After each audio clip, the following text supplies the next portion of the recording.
ada penuntut umum yang akan membuktikan bahwa suap itu merupakan gratifikasi. Kalau nilainya di atas 10 juta, maka akan pembuktian terbalik bahwa penerima gratifikasi harus membuktikan bahwa itu bukan suap. Dan kalau terbukti, maka konsekuensi hukumnya adalah pidana seumur hidup dan pidana penjara maksimal 4 tahun, minimal 4 tahun, maksimal 20 tahun. Dan pidana denda minimal 200 juta dan maksimal 1 miliar. Jadi inilah konsekuensi hukum apabila gratifikasi dianggap suap tidak dilaporkan oleh penerima baik sebagai pegawai negeri atau penyelenggara negara dalam jangka waktu 30 hari yang telah ditetapkan. Atau misalnya 14 hari atau 10 hari kerja untuk unit pengendali korupsi di tingkat Satker atau UPT. Nah, dari sisi pembangunan budaya anti korupsi tadi, maka budaya anti korupsi dan anti gratifikasi itu titik utamanya adalah perlunya reorientasi, perubahan pola pikir, pola tindak yang betul-betul harus anti koruptif, anti gratifikatif dengan membiasakan yang benar, bukan membenarkan hal yang biasa. Barangkali itu yang bisa sampaikan, dan kata kunci atau kunci keberhasilan dalam pengolahan gratifikasi oleh unit pengendalian gratifikasi adalah senantiasa berlandaskan pada 5 nilai budaya kerja Kementerian Agama, yaitu berpegang teguh pada iman dan takwa, dilakukan secara penuh integritas satunya kata perbuatan, dikelola secara profesional, dan mampu dipertanggungjawabkan secara akuntabel, dan tentu harus dibarengi dengan keteladanan yang baik. Barangkali itu yang bisa sampaikan. Terima kasih atas sinergi dengan KPK dalam pengolahan whistleblower sistem yang terintegrasi dan sekarang sudah melakukan upaya evaluasi tahap kedua implementasinya, dan sekarang melakukan pengendalian gratifikasi dan bimbingan teknik melalui e-learning. Barangkali itu yang bisa kita tegakkan integritas, wujudkan Kementerian Agama bebas dari korupsi dan anti gratifikasi. Terima kasih. Kementerian Agama Republik Indonesia. Selanjutnya kita akan mendengarkan bersama sambutan dari Bapak Sekjen. Waalaikumsalam warahmatullahi wabarakatuh. Selamat siang, salam sejahtera semua. Salam, Om Swastiastu, Namo Buddhaya, salam kebajikan, berkah dalam.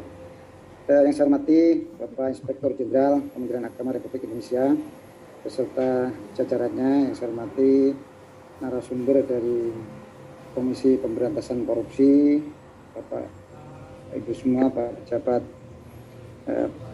pimpinan tinggi Pratama dan juga administrator dan para rektor, para kepala biro dan seluruh jajaran Kementerian Agama yang saya banggakan. Tentu mengawali sambutan ini, akhirnya ini sudah beda-beda tipis lah antara itu yang disebut bisyarah dengan gratifikasi. Kalau bisyarah di kalangan santren itu masuk dalam kategori dibolehkan, sementara kalau terminologi yang sudah menjurus pada gratifikasi itu adalah tetap tidak diperbolehkan dari aspek hukum. Nah, inilah yang perlu saya rasa teman-teman ASN semua paham betul ini, supaya apa? Supaya nanti kalau orang mengatakan ini adalah bagian dari bisyarah ataupun syukuran atau apa, ini bisa menolak dalam hal ini. Ini yang menurut saya ini sangat penting dan menjadi sangat urgen bagi seluruh ASN. Yang berikutnya tentu kita semua jajaran ASN saya harapkan juga berkomitmen lah untuk ikut serta mensukseskan salah satu tusinya dari Inspektorat Jenderal, yakni pengendalian gratifikasi, karena ini titik poin sebenarnya untuk masuk pada wilayah korupsi yang lebih besar ya. Sesungguhnya sebenarnya bukan korupsi dalam bentuk proyek-proyek itu, tapi sesungguhnya gratifikasinya juga masuk dalam bahaya yang menurut saya kita antisipasi ya, karena ini menjadi terlena kalau kita tidak antisipasi sejak awal. Karena itu pengetahuan yang akan disampaikan oleh teman-teman sambutan dari KPK yang akan disampaikan oleh yang terhormat Bapak Sugiarto. Dipersilakan, Bapak. Materi aja Pak ya. Kita pembukaan dulu Pak. Oke. Nanti setelah ini kita berikan kepada moderator. Baik, terima kasih. Assalamualaikum warahmatullahi wabarakatuh. Salam sejahtera untuk kita bersama, salam kasih untuk Indonesia. Saya sampaikan pantun juga ini Pak Nur Badrul Taman. Burung malam terbang rendah, burung elang terbang tinggi. Karena salam belum dijawab meriah, mohon izin kita ulang sekali lagi. Assalamualaikum warahmatullahi wabarakatuh. Salam sejahtera untuk kita bersama, salam kasih sayang untuk Indonesia. Mudah-mudahan dengan kasih sayang Bapak Ibu semua, Indonesia semakin sejahtera. Yang kami muliakan, kami banggakan Bapak Inspektur Jenderal, Bapak Dr. Denny Suhardini, yang kami hormati Bapak Sekretaris Jenderal, Bapak Profesor Dr. Haji Nizar Ali, Bapak Ibu pejabat eselon 1, eselon 2 di lingkungan Kementerian Agama, Universitas, IAIN, dan yang hadir yang di forum yang mulia ini. Mari kita bersyukur, alhamdulillah kita diberikan kesehatan dan mudah-mudahan selalu diberikan kesehatan lahir batin pada diri kita, keluarga besar Indonesia, dan mudah-mudahan pandemi segera berakhir dari dunia ini. Bapak Ibu berbahagia, kami pertama mengapresiasi atas upaya-upaya yang sudah dilakukan di Kementerian Agama, terutama dalam rangka untuk pencegahan korupsi, yang kami menyampaikan apresiasi terkait dengan kerjasama kami dalam rangka untuk pencegahan korupsi, khususnya gratifikasi. Kami sudah bekerjasama dengan Kementerian Agama dalam rangka untuk memberikan pencerahan dari sisi sudut pandang agama. Dan alhamdulillah sudah tercetak buku untuk 6 agama, Islam, Hindu, Buddha, Kristen, Katolik, dan Konghucu. Terutama kami ucapkan terima kasih dan kami nanti mohon bantuan kerjasamanya untuk bagaimana mendiseminasikan ataupun mensosialisasikannya. Dan mudah-mudahan nanti juga ada kerjasama berikutnya untuk bekerjasama dalam rangka memberdayakan ataupun memanfaatkan peran dari penyuluh agama yang ada di Kementerian Agama. Sekali lagi terima kasih dan selamat dan sukses atas acara ini, dan mudah-mudahan nanti bisa menjadikan Kementerian Agama yang lebih baik lagi sebagaimana disampaikan oleh Pak Irjen tadi dalam rangka untuk mendukung visi misi Gus Menteri. Demikian, terima kasih, mohon maaf. Petani langsa membawa mangga, mangga diraup berjari 5. Ruhani bangsa mesti dijaga, budaya korup lawan bersama. Palam dan tomat letak di papan, menanti pagi baru disemai. Salam dan hormat kami mulakan, sosialisasi gratifikasi kita mulai bersama. Juru menggerok materi tindakan korupsi seringkali melibatkan hubungan keluarga, anak, dan istri karena kebiasaan keluarga yang tidak peduli dari mana asal penghasilan sehari-hari. Karena itu, keluarga punya pengaruh besar untuk mencegah korupsi dari akar. Di balik keluarga yang terhormat, ada anggota keluarga yang hebat, yang selalu mengingatkan sumber pendapatan dan menjaga makna kebahagiaan dengan kesederhanaan. Jangan kiamat, ditangkap penegak hukum, penghuni rumah tahanan bertahun-tahun tidak pulang. Melihat keluarga dari kejauhan, rasa sesal yang berkepanjangan. Karena itu, mulai cegah korupsi sejak dini dari rumah kita sendiri. Kita bisa mencegah korupsi dari keluarga kita sendiri.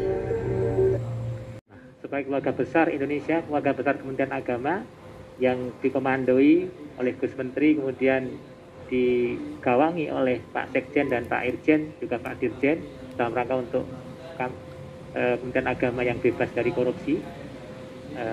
Kita berharap juga mudah-mudahan memperhatikan apa yang dimain oleh anak-anak kita, karena sebenarnya kita bekerja di samping untuk anak kita, untuk ibu kita.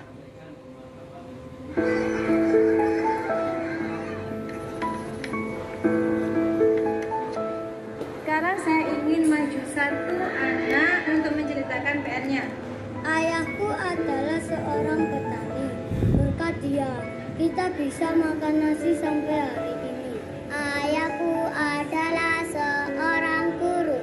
Pekerjaannya mengajar murid-muridnya sampai pandai. Nah, sekarang giliran Tirta. Ayo, Tirta. Ayahku seorang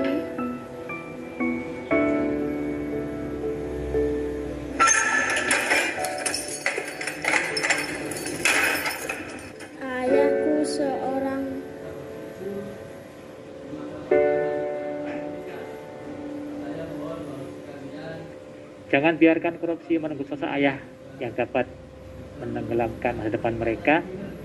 Dan kita juga berharap kita juga melindungi ataupun memenuhi harapan orang tua kita, ibu kita, jangan sampai kita korupsi. Ibu pengen aku jadi sarjana. Aku sudah jadi sarjana. Ibu pengen aku sukses. Aku sudah menjadi pejabat yang sukses. Rumah mewah, harta berlimpah, mobil banyak, tanah di mana-mana. Tapi kenapa ibu tidak mau tersenyum, Bu? Almarhum ayah kamu juga seorang pejabat, nak. Tapi ayah kamu tidak tergiur dengan harta kekayaan. Karena almarhum tidak ingin mengotori darah keluarganya dengan uang haram.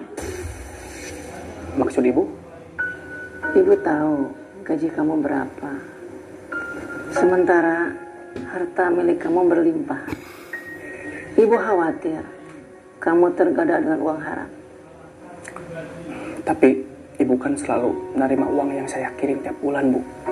Uang yang kamu kirim ada di sini. Sepeser pun ibu tidak pakai.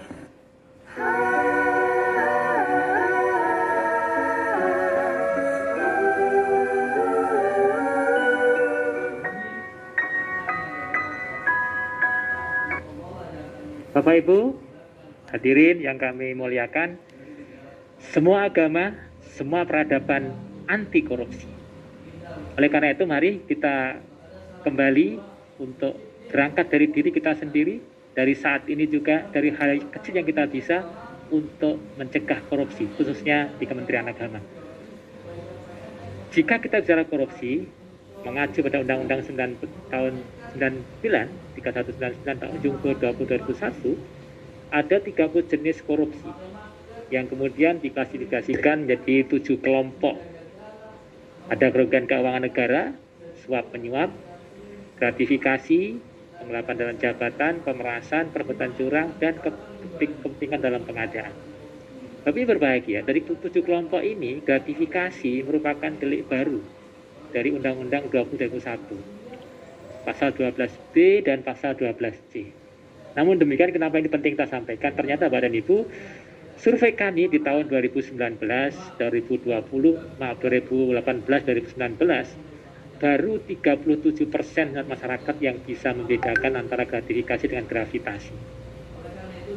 Masih banyak yang salah sebut dengan gravitasi dari sisi pemahamannya. Dan mohon izin dari beberapa tokoh masih sulit membedakan antara gratifikasi dalam pengertian tugas dan gratifikasi dalam pengertian tradisi budaya agama. Masih di antara yang menganggap pemberian dalam jabatan ini dianggap sebagai bisyarah tadi saya katakan. Mohon izin dalam konteks agama Islam masih menganggap tahabu itu sebagai satu pijakan. Namun dalam konteks dalam pelaksanaan tugas mestinya hadis yang dipakai adalah hadis terkait dengan Ibnu Ad-Dutiyah. Nanti di mudah-mudahan di sesi akhir kita sampaikan di videonya. Bapak Ibu berbahagia, hadis tentang Ibnu Ad-Dutiyah ini kami sampaikan di tahun 2015 di Sekretariat Jenderal waktu itu Pak Inu di hadapan Pak Wakil Menteri Profesor Dr. Nazaruddin Umar, dan beliau juga mengapresiasi ini. Ternyata ketika pemberian dalam jabatan itu yang semula halal menjadi haram. Karena sesungguhnya innal halal bayyinun wa innal haram bayyinun wa bainahuma mustabihat. Yang halal jelas, yang haram jelas, dan di antara keduanya adalah mustabihat. Samar-samar. ragu-ragu, gray area, dan itulah ada yang disebut namanya gratifikasi. Tadi sampaikan Pak Irjen bahwasanya untuk mencegah korupsi, yang korupsi itu jahat, yang dilaknat oleh rakyat juga dilaknat oleh para malaikat, ini dengan 3 jurus. Namun sebelumnya sebagai pengantar, kenapa orang bisa korupsi? Tentunya yang pertama adalah karena integritasnya, karena imannya. Yang kedua juga karena mungkin sistem ataupun lingkungannya. Tentunya kita mengenal dengan istilah fraud triangle ataupun fraud diamond, segitiga kecurangan ataupun segi 4 kecurangan. Ini dalam beberapa teori terkait dengan korupsi. Seseorang bisa korupsi bahagia walaupun dia jujur, walaupun dia imannya kuat. Namun ketika ditekan dari internalnya, karena kebutuhan yang mendesak, karena mungkin dari bisikan setannya, gitu kan, dari internal mereka, maka terjadilah korupsi, baik secara personal maupun secara korporasi atau secara kelembagaan. Atau mungkin yang kedua adalah pressure dari lingkungannya, dari atasannya, atau mohon maaf dari keluarganya, dari kebutuhan yang mendesak, atau mohon izin dari pasangannya, dari istrinya, atau dari suaminya, begitu, melakukan korupsi. Yang kedua korupsi karena opportunity, karena kesempatan dan disampaikan oleh Pak Irjen, karena sistem. Maka kami melakukan apresiasi dan bekerjasama dengan Kementerian Agama, terutama misalnya dalam pengelolaan haji, pengelolaan KUA, juga nanti yang lainnya, dalam rangka untuk memperbaiki sistem itu. Yang ketiga rasionalisasi, pembenaran. Perbuatan dilakukan itu benar dong, membanding-bandingkan. Dia korupsi, kenapa saya enggak? Yang di atas korupsi, kenapa saya tidak? Inilah yang dilakukan namanya rasionalisasi. Dan yang keempat adalah kapabilitas, kemampuan, punya kewenangan, jabatan, otorisasi, sehingga nanti dia bisa memutarbalikkan. Dalam hal perizinan misalnya, dalam hal pengadaan, dalam hal pengawasan, dalam hal keputusan, dalam hal promosi, mutasi yang pernah terjadi di beberapa kementerian, termasuk, mohon maaf, termasuk di Kementerian Agama. Bapak Ibu bahagia, di situ diperlukan satu upaya yang luar biasa. Jangan sampai di antara kita, keluarga kita, menginap di sini. Walaupun ini hasil dari uang rakyat, jangan sekali-sekali kita menikmati ataupun mampir di sini, karena ini adalah sebagai kebebasan yang hilang, rumah tahanan KPK. Namun kami balik. Sekali lagi, semua agama, semua peradaban anti korupsi. Tadi sampaikan oleh Pak Irjen, ada 3 jurus, yaitu pendidikan, bagaimana menjadikan pribadi-pribadi yang jujur, pribadi-pribadi yang peduli, pribadi-pribadi yang anti korupsi, sehingga malu untuk korupsi, sehingga tidak ingin korupsi. Karena korupsi itu jahat. Sehingga ada jingle, korupsi itu jahat, sungguh jahat, harus dihukum berat, diutuk rakyat, dunia, akhirat. Karena kita sebagai orang yang beragama, orang yang beriman.